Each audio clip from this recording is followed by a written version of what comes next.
이제 그 오늘 읽는 본문은 그 인류에게 죄가 어떻게 들어왔는지, 사람에게 죄가 어떻게 들어왔고, 죄의 파급 효과가 무엇인지 그것을 살펴볼 수 있는 본문이죠. 그래서 뭐 처음부터 선악을 알게 하는 나무를 먹지 말라 하는 금지 명령어가 없었으면 인류의 죄가 들어오지도 않았을 것인데 왜 이렇게 했느냐 하는 그러한 질문들, 수많은 우리의 그 질문들이 생겨날 수밖에 없는 그 본문이죠. 그래서 이제 우리가 살다 보면은 이 창세기 3장 4장에 관한 질문들을 한 번씩 받아보는 그러한 본문이 되겠습니다. 우리 인생의 어떤 삶의 의미와 죽음, 생로병사, 이 세상이 왜 이렇게 되었느냐, 이렇게 재난이 많고, 또 뭐 이렇게 우주가 창조되고 사람 사이에 왜 이렇게 악하게 되었고, 뭐 등등 여러 가지 많은 질문들의 어떤 그 근원이 되고 또 대답의 근원이 되는 바로 그 본문이 바로 창세기 3, 4장이라고 할 수가 있죠. 그래서 우리는 이 3, 4장의 성경의 본문을 가지고 여기에서 뭐 똑부러지는 대답을 찾지는 못합니다. 그렇지만은 대답의 근거가 되는 많은 구절들이 있죠. 이것이 이제 제일 처음에 제가 이제 말씀드린 대로 우리는 이 성경책이 우리를 창조하신 하나님의 계시다. 이 우주를 창조하신 하나님이 이 우주를 다스리려고 관리자로 임명받은 사람에게 알려주신 계시다라는 것을 우리가 믿음으로 받아들일 때에 이 창세기 3, 4장의 내용을 가지고 우리가 이 세상의 죄의 근원들을 살펴볼 수 있다 이겁니다. 조금 자세히 한번 보면은 뱀이라 하는 동물이 먼저 하와를 꼬시고 그 다음에 그 여자가 이제 남자애를 갖다가 꼬셔서 이제 이 선악을 알게 하는 나무의 열매를 먹게 하는 그런 과정들이 보입니다. 그런 과정들을 보이고 그 다음에 이제 그런 과정 중에 이제 중요한 것이 6절에 보면은 이제 5절에 보면은 이게 선악을 알 줄을 하나님 뜻입니다. 그러니까 이 선악을 알게 하는 나무의 열매를 먹으면 선악을 안다. 그러면 선악을 안다는 것이 무엇을 의미하느냐에 대해서 또 고민을 해봐야 되겠죠. 여러 가지 의견이 있습니다. 그 여러 가지 의견 중에서 이제 뭐 제가 하나를 제시할 필요는 잘 못 느끼겠고요. 각자가 한번 생각해 보는 것도 좋을 것 같아요. 어차피 정답은 없습니다. 선악을 아는 것이 무엇일까 하는 질문을 던져보고 답을 해보는 것이 좋다라는 걸 그만큼이라도 말씀드리고 싶고요. 그 다음에 6절에 보면은 여자가 그 나무를 본 적 먹음직도 하고 보암직도 하고 지혜롭게 할 만큼 탐스럽기도 한지라 하는 여기 참 그 의미가 저는 좀 깊다고 봐서 좀 말씀드리고 싶은데, 먹음직도 하고 하는 거는 생물학적 본능입니다. 그죠? 그러니까 생물학적 본능이고, 보암직도 하고 하는 거는 어떤 그 생물학적 본능이라기보다는 어떤 그 호기심, 보암직도 하고 하는 호기심일 수도 있고, 요즘 좋아하는 뭐 경치 구경, 그죠? 그러니까 이제 조금 유희적인 측면이 있다 이렇게 보는 거죠. 그러니까 생존하고는 조금 떨어져 있는 생존 이후에 어떤 그 유희적인 측면, 이렇게 이제 보암직하고는 거고, 지혜롭게 할 만큼 탐스럽기다 하는 거는 이건 지적 호기심이죠. 그러니까 지식에 대한 욕구, 이렇게 이 세 가지 욕구들을 충족시켜 줄 만한 열매가 될 것이다. 이렇게 한번 생각해 볼 수가 있고, 이 6절에 먹음직도 보암직도 지혜롭게 할 만큼 탐스럽기도 한 거, 요게 신약 성경 저 뒷부분에 가면 요한 1서라고 있습니다. 요한 1서 2장 16절에 보면은 이걸 이렇게 표현합니다. 인간의 그 욕심을 갖다 이렇게 표현하죠. 육신의 정욕, 요한 1서에서 나오는 이야기입니다. 육신의 정욕과 안목의 정욕과 이생의 자랑, 이렇게 나옵니다. 육신의 정욕이라 하는 거는 이제 먹음직도 하고에 해당되고, 안목의 정욕 하는 거는 보암직도 하고, 이생의 자랑은 지혜롭게 할 만큼 이게 한번 1대1로 대응된다. 이렇게 한번 저는 한번 생각을 해봤습니다. 각자가 또 이것도 요 말씀을 한번 묵상하면서 우리가 인류의 인생의 어떤 그 살아가면서 이런 것들에 대한 욕구들이 있는가 이렇게 한번 생각해 볼 수가 있죠. 이 불교에서는 108번뇌가 이제 우리 인간의 어떤 고뇌의 원인이다 이렇게 하는 것도 있고, 그러니까 108번뇌와 아마 일맥상통하는 그런 내용이 아닌가 이렇게 한번 생각하기도 합니다. 6절을 보면서 그걸 한번 생각해 보면 좋겠습니다. 그리고 7절에 보면은 이제 하나님이 사람에게 무화과나무 잎을 엮어 치마로 삼았더라. 그러니까 이제 벌거벗은 것에 대한 부끄러움이 생겼다 하는데, 선악을 먹으니까. 근데 그 선악을 뭐 벌거벗은 것이 부끄럽다는 것은 또 무엇을 의미하는지에 대해서도 우리가 한번 생각해 봐야 되겠죠.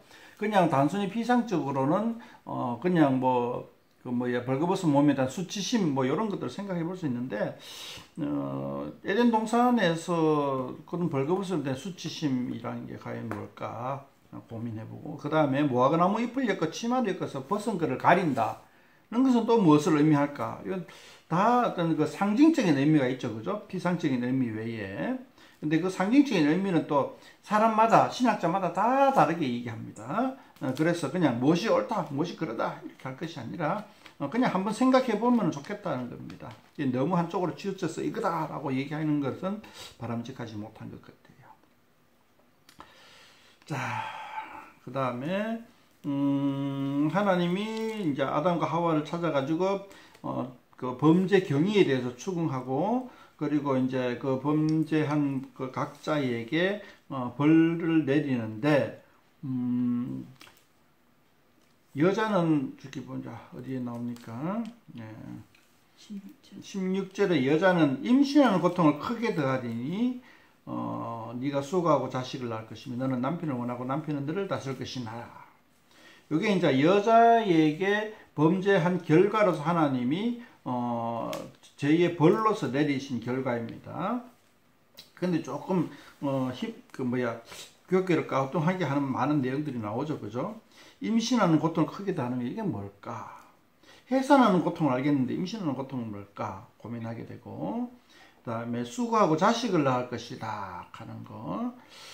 그러니까 자식 낳는 거는 수고하고 자식 낳는 거는 해산하는 고통이죠. 우리가 볼 때는 해산하는 게 고통이고 수고 정도가 고통이고, 임신하는 거는 좀 수고하는 것 같은데 좀 바뀐 것 같다라는 느낌을 받죠. 그죠? 그 다음에 너는 남편을 원하고 남편은 너를 다스릴 것이니라. 요게 이제 조금 유교적인 남존 여비 사상 이런 것을 뜻하는 것 같처럼 보이기도 하고요. 그죠? 예, 어쨌든 요거 16절은 조금 생각을 많이 하게 하는 그런 내용들이죠. 여자가 안고 가야 하는 삶의 그 짐들을 이야기하고 있고, 17절에는 남자가 안고 가야 할 삶의 짐들을 이야기하고 있죠. 17절 후반절에 보면 너는 내 평생에 수고하여 그 소산을 먹으리라. 이제 이 16절, 17절을 보면은 조금 이렇게 옛날 우리 전통적인 사회의 남자와 여자의 역할들에 대해서 잘 표현했죠. 잘 표현한 것처럼 보이죠. 오늘날에 있어서는 남자도 여자도 돈 벌러 나가야 되고, 또 남자도 여자한테 다스림을 받는 그런 어떤 그 가정들이 많죠. 그러니까 가부장이 아니라 그냥 남편 부자가 아니라 아내 부자 해가지고 가부장이 되는 그런 가정들도 많이 있죠. 어쨌든 간에 일단 16절, 17절은 어떤 우리 전통적인 가정의 모습들을 살짝 엿볼 수도 있고, 또한 이것이 어떤 그 신학적인 의미가 있을 것이다라고 우리가 한번 생각해 볼 수가 있습니다. 그 다음에 16절은 뱀이 이제 짊어져야 할 짐은 이제 여자의 후손과 원수가 되게 한다. 그러니까 이것이 또 이제 우리 여자의 후손은 예수님이고, 예수님이 이제 악의 머리를 상하게 한다. 악을 완전히 소멸한다. 이런 식으로 이제 우리가 신학적으로 해석하기도 합니다. 이거는 크게 상이하게 해석하진 않고 대부분 그렇게 해석을 하는 거죠. 15절에는 여자의 후손은 바로 예수님이다. 이렇게 해석을 하는 게 대부분입니다. 그런데 이제 그렇게 해석을 하지만은 우리가 이 창세기를 처음 읽는 독자는 광야에 유리하는 애굽에서 탈출한 출애굽 민족이라 하는 사실들을 한 번 더 상기하면 좋겠습니다. 그 사람들에게 이러한 것이 무슨 의미가 있을까를 생각하면서 읽어야 되겠죠. 너무 건너뛰어 우리한테 바로 이제 적용하는 여자의 후손은 예수님이다 하는 거는 이제 바로 우리에게 앞뒤 없이 그냥 우리에게 적용하는 그러한 것의 대표적인 예가 되겠습니다. 그 다음에 19절에는 18, 19절은 마찬가지 남자의 어떤 수고로운 인생이 나오죠. 19절에 네가 흙으로 돌아갈 때까지 얼굴에 땀을 흘려야 먹을 것을 먹으니 네가 그것에서 취함을 입었으리라. 흑인이 흙으로 돌아갈 것이라. 흙으로 돌아간다는 말은 죽음, 육체적 죽음을 말하죠. 자, 예. 여기서 이제 사람 때문에 땅도 고생한다는 게 18절에 나오죠. 18절에 땅이 네게 가시덤불과 은근키를 낼 것이라. 이제 이것이 이제 땅도 사람이 살기에 부적합한 땅으로 바뀌어진다는 거죠. 그것이 이제 자연이 이제 나빠진다. 자연이 인간에게 우호적인 자연이 아니라 열악한 자원으로 바뀌어진다 하는 거, 그렇게 이해를 하면 되겠습니다. 이 지구 전체가 이제 사람 인류의 죄로 인해서 지구 전체가 이제 막 흔들리는 거죠.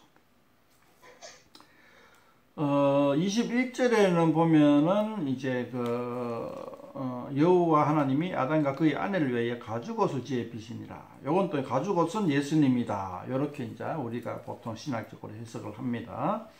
예.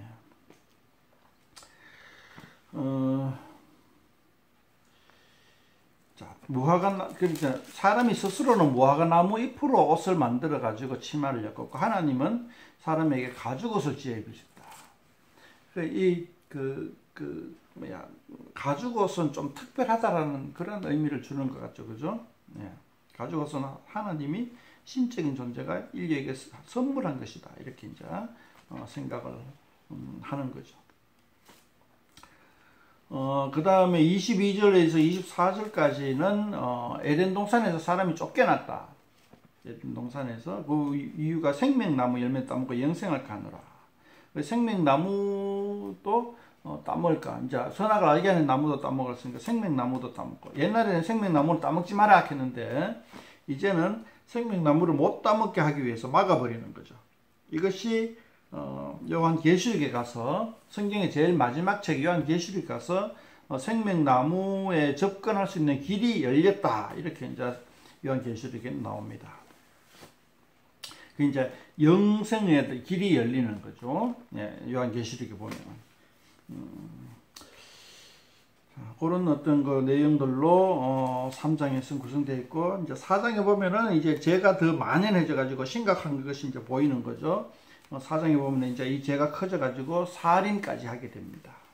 자, 하와가 임신하는 고통을 크게 했다. 수고하고 자식을 낳을 것이다. 그저 이제 생식 기능이 이제 활발하게 됐다라는 것을 알 수 있고, 네, 그래서 이제 4장에 보면은 자식을 낳았다 하는데, 여기는 이제 가인을 낳고 이제 했는데, 가인 낳고 그 다음에 아벨을 낳았다 하는데, 많은 사람들이 얘기하기를 가인과 아벨 셋은 많은 아들들 중에 장남의 첫 번째, 둘, 세 번째라든 이거나 아니면은 중요한 인물이다. 그러니까 많은 아들 중에 하나다. 이렇게 이제 많은 사람들이 이야기를 합니다. 근데 이제 우리는 이전까지는 이제 아무 생각 없이 읽었을 때는 아담의 아들이 가인과 아벨과 셋밖에 없을 것이다. 이렇게 이제 생각을 하는데 정황상 그게 아니고 더 많은 아들이 있었다. 수많은 아들이 있었다. 이렇게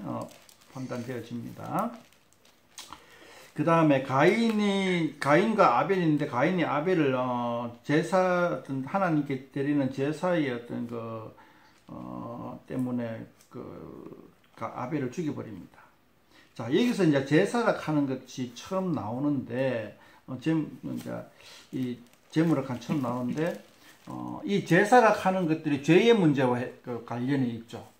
죄의 문제를 해결하기 위한 어떤 하나의 제사 제도가 태초부터 아담과 하와가 죄를 지은 때부터 있었다라고 우리가 예상해 볼 수가 있는 거죠. 이것이 뭐 죄의 문제 내지는 뭐 감사죄일 수도 있는데 일단은 죄의 문제라고 보는 것이 더 죄의 문제를 해결하기 위한 제사라는 것으로 생각하는 것이 더 합당하지 않나 이렇게 한번 생각해 봅니다. 물론 감사죄도 당연히 딸려져 있고요. 그래서 이제 가인이 아벨을 죽이고 난 다음에 받는 벌이 이제 12절에 나오죠. 네가 밭을 갈아도 땅이 다시는 그 효력을 내게 주지 않을 것이라. 옛날에 아담은 수고하고 밭을 갈면은 밭은 되었는데 이 가인은 수고하고 밭을 갈아도 전혀 효과가 없다는 거죠. 그렇게 해서 이제 땅에서 피와 유리하는 자가 됐다. 그래서 이제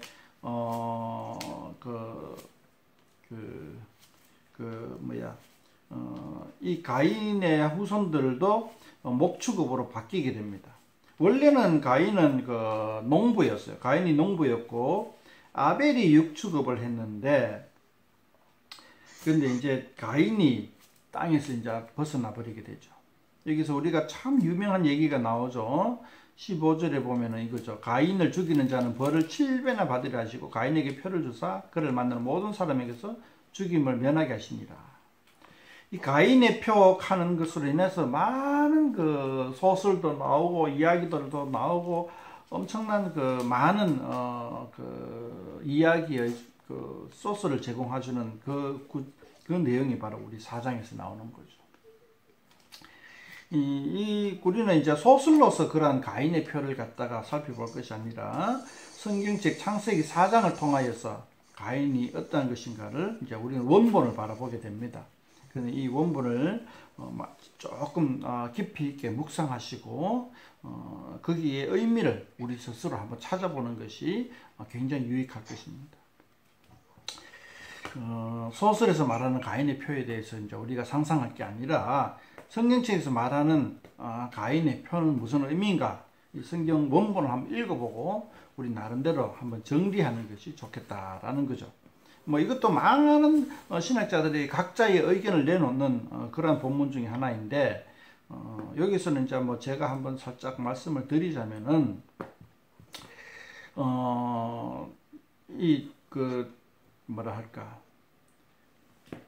가인의 죄를 허용하는 것이 아니라 죄가 급속하게 확대 재생산되는 것을 막는 것이 제 1차적인 목표죠.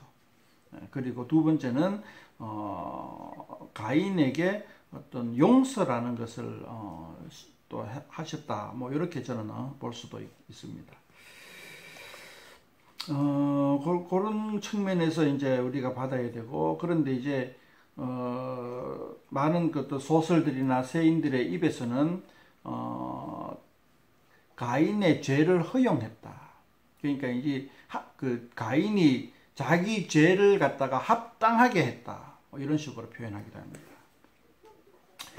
근데 지금 우리 성경책 읽어보니까 그런 건 아니고요. 가인이 하나님께 이제 이렇게 이야기하면서 이렇게 조금 뉘우치는 장면 14절에 보이죠. 13절 14절에 보면 죄를 뉘우치는 그러한 듯한 표현이 나옵니다. 그래서 저는 이렇게 봅니다. 하나님이 가인을 용서하지 않았었나 이렇게 이제 생각을 하고, 그 다음에 또 가인을 이제 살해하는 그러한 보복 살인을 해서 죄가 확대 재생산되는 것을 막기 위해서 이렇게 가인에게 표를 주지 않았나 이렇게 한번 생각을 해봅니다. 자, 이것이 이제 이것도 마찬가지로 출애굽 노예 민족에게 있어서 어떤 많은 것들이 연상되게 하겠죠, 그죠? 우리도 어떤 살인죄를 지은 사람에게 어떻게 대해야겠다 하는 것에 대한 가이드라인이 되기도 하겠죠. 그 다음에 16절에 보면 간단하게 가인의 후손이 쭉 나오는데, 가인의 후손을 살펴보면은 첫 번째는 그 가인이 자기 아들의 이름 에녹을 따서 에녹성을 지었다 이렇게 이야기합니다. 그 에녹성 저는 이제 성에 대해서 이제 이야기하는데 그 이전까지만 해도 이 집이라는 개념이 없었어요. 그러니까 이 노아 홍수 이전에는 우리가 동물들을 보면 알다시피 집이라는 것이 필요가 없었어요. 기후가 온화하고 그렇기 때문에 그냥 들판에 아무데나 자도 됐어요. 뭐 사나운 들짐승도 없었고 기후가 굉장히 그 험하지 않았기 때문에 그냥 뭐 적당한 나무 굴 속에 들어가 가지고 뭐 나무 사이에 뭐 나무가지에 걸쳐가 잠만 자면 뭐 되고 뭐 일어나가 움직이면 되고 하는 그러니까 비바람을 피하거나 뭐 추위와 더위를 피할 만한 그런 집이 필요가 없어요.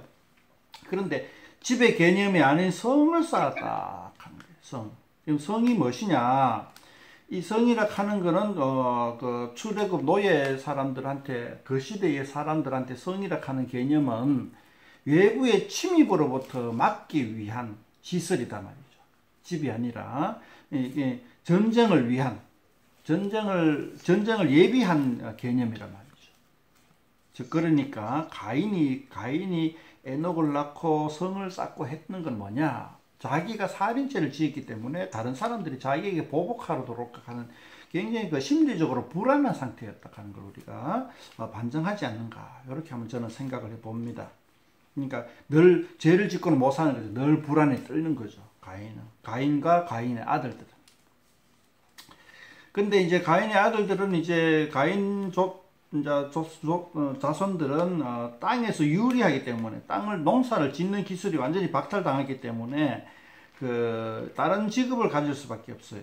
그래서 그 아들들을 보면은 처음에는 20절에 가축 치는 자의 조상이 되었다. 그죠? 사장 처음에는 이제 아벨이 양치는 사람이었는데 이제 바뀌어서 이제 가인 쪽에서 가축을 치는 사람이 조상이 되었고 그 다음에 21절에 보면은 수금과 통소를 잡는 자의 모든 자의 조상이 됐다. 저기 예능 기능이 아주 뛰어났다 하는 거죠. 그러니까 이제 음악적으로 재능 있는 자들이 그의 집안에서 나왔고 22절에 보면은 구리와 쇠로 여러 가지 기구를 만드는다. 기술자들이 나왔다는 거죠. 이제 도구를 사용할 줄 아는 자손들이 쫙 나왔다는 거죠. 그러니까 이런 어떤 그 오늘날 인류의 문명이라 할 수 있는 이런 것들이 사실 가인의 후손들을 통하여서 쭉 나왔다는 거죠. 물론 이것이 노아 홍수 때 리셋됩니다. 리셋되는데 리셋되어도 그 노아의 가족들 머릿속에 이러한 조상들의 문명 기술들이 어느 정도 축적되는 상태로 노아 홍수 때 인류가 리셋되었겠죠. 어쨌든 이 가인의 후손들은 우리가 이제 인류 문명이라고 얘기하는 그런 다양한 그 기술들과 방법들이 이제 쭉 나왔다. 가인의 후손을 통하여서. 근데 죄는 또 점점 더 커집니다. 죄도 점점 커집니다. 라멕은 아내를 둘이든 중혼을 합니다. 중혼을 하고 그 전까지만 해도 중혼을 했다는 얘기는 안 나오는데 이 라멕이라 하는 인물, 가인의 후손 중에 라멕이라 하는 인물이 이제 중혼을 하고 또 중혼만 하는 것이 아니라 그 살인을 또 합니다. 살인을 또 하고 하는 말이 24절에 가인을 위하여는 벌이 700인데 라멕을 위한 77배로라. 가인을 위하여는 하나님이 가인에게 표를 주었어요. 근데 라멕은 스스로 가인의 표보다 더 강력한 협박을 합니다. 다른 사람들에게 나는 가인의 표보다가 7배나 더 센 그러한 무지막지한 표를 스스로 표현하는 거죠. 스스로 가지고 있다라고 이제 선포하면서 이제 많은 사람들에게 위압하는 그런 자로 나타납니다. 그러니까 제가 점점 커지는 것을 볼 수가 있죠. 그런데 이제 25절부터 보면은 아벨 대신에 셋이라 하는 인물이 태어나고 셋의 아들 에노스가 나오고 그때 비로소 여호와 이름 불렀더라. 그러니까 뭐 제사도 드리고 뭐 그랬다는 얘기겠죠. 예. 그러니까 하나님을 향한 신앙이 하나님을 향한 그 열망들이 셋의 자손을 통하여서 다시 회복되어지가는 그러한 모습들을 볼 수 있다. 여기까지가 이제 창세기 3장 4장의 내용입니다. 창세기 3장 4장의 내용을 통하여서 우리가 가장 크게 묵덩거려 볼 수 있는 것은 죄의 번성을 이제 살펴볼 수가 있고 죄로 인한 파급 효과, 죄로 인해서 우리 인류가 어떤 식으로 확 바뀌었는지 지구가 어떻게 바뀌었는지 우리가 살펴볼 수가 있고, 그 다음에 이 3, 4장의 내용들이 사실상 우리의 많은 인류의 이야기들, 소설가의 내용들의, 철학자들의 내용들의 그 소스를 제공하고 있는 본문이구나 라는 걸 살펴볼 수 있고, 우리도 이제는 이 원전을 통하여서 그런 많은 생각들과 사상들과 소설들의 그 원전에 접근하여서 이제 우리의 힘으로 하나님께 주신 계시의 원전을 살펴봄으로써 그 의미를, 소설가가 생각한 의미가 아니라, 신학자가 생각한 의미가 아니라 나 스스로 이러한 본문에 대해서 의미를 한번 되새겨 보면 좋겠다. 매우 중요한 본문이죠, 그죠? 매우 중요한 본문임에도 불구하고 너무나 많이 각색되어 가지고 우리가 그런 많은 사상들 속에 혼란에 빠져 있지 말고 스스로 우리가 이 3, 4장의 말씀을 묵상을 하고 우리 인류의 기운에 대해서 한번 생각해 보면 좋겠다. 자, 그렇게 한번 두 가지 정도를 말씀드립니다. 뭐 질문할 것도 많고 얘기할 것도 많겠죠, 그죠? 네. 정진이 또 질문. 응? 없어요. 반석 깔아주면 없어? 네가 평소에 알고 있던 이런 이야기들 중에 평소에 알고 있던 게 있었잖아. 모르고 갑자기 생겨났는데, 그러면 하나님이 그 말 하시기 전에는 그 자식을 안 낳았단 말이에요? 본문을 잘 살펴보면은 하와에게, 여자에게 본문을 잘 살펴보면은 잉태하는 수고를 더한다 그랬거든. 생긴다가 아니고, 잉태하는 수고가 생기게 한다가 아니고 잉태하는 수고를 더한다 했으니까 그전에도 임신을 했을 것이다 라고 추정을 합니다. 근데 이제 갑자기 그 생식 기능이 더 활발해졌다. 그전에는 아주 드물게 이제 자식을 놓다가 잉태하는 수고를 더 한다 할 때 아주 생산 기능이 활발해졌다는 거죠. 그렇게 이제 추측을 하고, 출애굽 당시에 히브리 민족, 광야에서 유리하던 민족들이 어떤 현상이 일어났냐 하면은, 광야니까 좀 덜 했는데, 그 출애굽하기 직전에 히브리 여자들의 그 잉태하는, 임신하는 능력을 보면은, 기본이 한 여자가 12명을 낳은 것 같아. 12명이 평균. 우리가 이제 베이비붐, 우리나라 사람들의 베이비붐 시대에는 평균이 8명이었죠.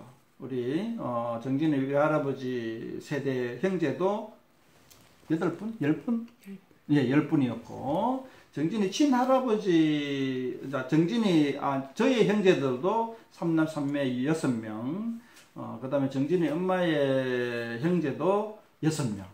요 정도인데, 출애굽 당시에 히브리 민족의 여자들의 평균 그 자녀 수가 12명. 그렇게 우리가 추정을 하는데, 좀 많이 상당히 뭐라 할까, 건강한 여성이죠, 그죠? 아주 건강한 여성입니다. 그랬을 때에 그 여자들이 겪어야 하는 그 임신의 고통에 대해서 한번 생각을 해봤죠. 요즘은 임신의 고통에 대해서 은혜나 뭐 영재나 뭐 별로 아무런 느낌이 없잖아. 임신의 고통. 왜냐하면은 그 피임법도 나오고 여러 가지 이제 조절할 수 있는 법들이 나와 있기 때문에. 그런데 아기 가졌을 때 많은 병들이 있잖아요. 뭐 그런 것뿐만은 이제 그 임신하는 과정에 있어 가지고 여러 가지 이제 우여곡절들을 이야기하고 있는데, 저는 생각하길래 그 옛날 조선시대 때 우리나라 여자들은, 조선시대 여자들은 임신에 대한 고통이 어마어마히 심했으리라고 생각을 해요. 그러니까 이제 그 남자와 여자가 그 성교를 하기 이전에 여자로서는 임신에 대한 그 공포 때문에 그 성교의 즐거움을 느끼지 못하는 그런 정도가 아니었을까라고 생각을 하고 있고, 그것이 오늘날 피임의 기술이 발달하기 이전에 여자의 마음이었을 것이다.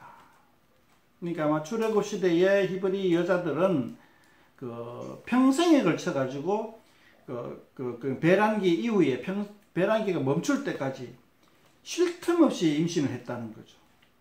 거의 애 놓고 양육하고 젖될 때 되면은 또 임신하고, 그러니까 애 놓고 젖되고 나면 또 임신하고, 그것이 배란계가 멈출 때까지 계속했다.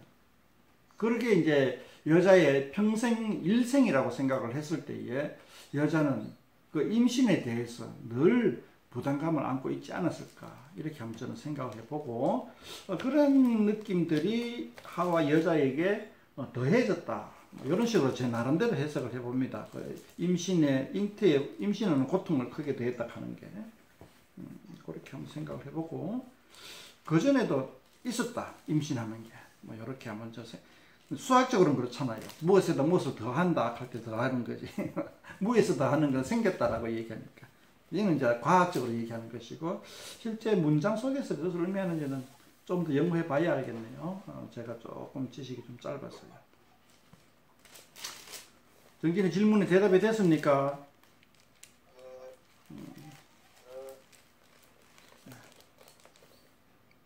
저도 질문이 있는데요. 네. 여기에 우리 그 돌아가신 엄마도 그렇고, 이거는 엄청난 뭐 수많은 질문을 하고 대답이 잘 없는 질문인데, 22절에 보면 여호와 하나님이 이르실 때 보라, 이 사람이 선악을 아는 일에 우리 중 하나같이 되었으니, 이 문구가 상당히 논란이 되는데, 여호와 하나님이 다른 뭐 보라, 이 사람이 이 사람은 가인인데 우리 아담인데 선악을 아는 일에 우리 중 하나같이 되었으니, 이 우리 중이라는 이 말이 상당히 논란을 일으키는 말입니다. 이걸 어떻게 해석을 현재까지는 그러니까, 어떻게 해석을 하고 있는지. 지금은 이 우리라는 말이 우리나라 사람 생각하면 돼요. 우리나라 사람은 우리라는 말을 흔히 쓰잖아. 자기 혼자 있어도 우리라는 말을 쓰거든. 그러니까 예를 들어 가지고 제가 이제 이 은혜 엄마를 보고 우리 아내, 우리 집사람 이렇게 얘기하면 뭐 내가 여러 명의 남편이 이렇게 생각했는데 우리나라 사람은 우리라는 말을 흔히 써요, 그죠? 근데 이제 마찬가지로 이게 이제 구약 성경이 히브리어로 되어 있고 히브리 민족의 언어로 되어 있는데, 히브리 민족의 언어에서 우리라는 말은 그냥 자연스럽게 자기 자신을 스스로 일컫는 말, 그러니까